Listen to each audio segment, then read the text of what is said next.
Scouts are cheerful, they're not tearful. This is true for girl and boy.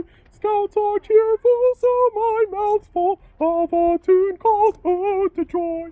A scout is cheerful is point number 8, and it's especially true when dessert they have 8, so it's fitting to get to this point of our law on Pi Day, March 14th, when good food we all saw.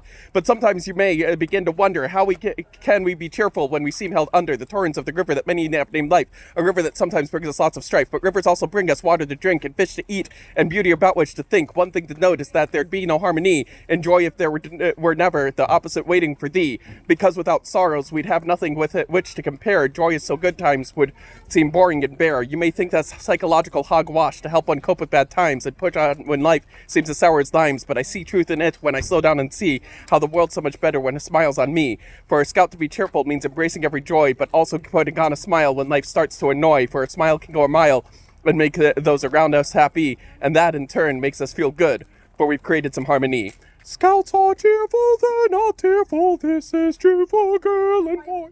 Scouts are cheerful, so my mouth's full of a tune called Ode to Joy. I'm sorry if I depress you with that first verse. It focused a lot on pushing through when life's worse, but there'll be plenty of times when life's also sweet, and it will seem like a heavenly treat, like pie. Some have a tendency to look for the bad and to refuse to acknowledge when good times they've had, but it's important to rejoice in the good times we get and to fill our hearts with joy, rather than to find a way to fret, and that too is a part of being cheerful, to embrace what's good and joyous instead of looking for the bad and fearful. You see, life will always have good, but also always have bad, and our outlook on life decides how many smiles we've had. So in general, life is truly going to be a good time when we embrace the things that make us happy. Scouts are cheerful, they're not tearful. This is true for girl and boy. Scouts are cheerful, so my mouth's full of a tune called Ode to Joy. Wait. Ready? Once. Happy Pi Day!